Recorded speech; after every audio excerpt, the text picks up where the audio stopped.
Exit poll नंतर Bhajap action मोडवर जिंकण्याची शक्यता असलेल्या बंडखोर उमेदवारांशी संपर्क साधण्याची शक्यता सूत्रांची माहिती।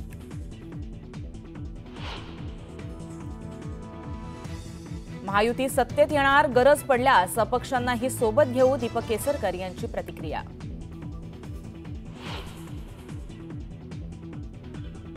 महाराष्ट्रात सरासरी 65.11% मतदान, कोल्हापुरात सर्वाधिक 76.25% मतदान तर सर्वात कमी मतदान मुंबईत झाल्याची नोंद।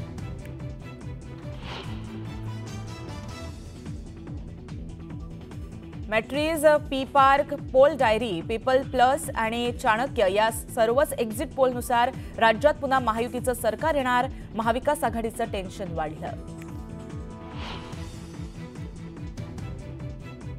सर्व एक्झिट पोलनुसार राज्यात भाजप हाच सर्वात मोठा पक्ष।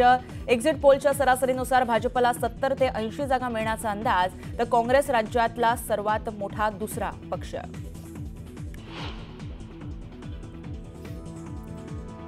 आणि सर्वेक्षणानुसार मराठवाड्यात भाजपला फटका बसण्याची शक्यता, जरांगे पॅटर्नमुळे मराठवाड्यात महाविकास आघाडीचं पारडं जड।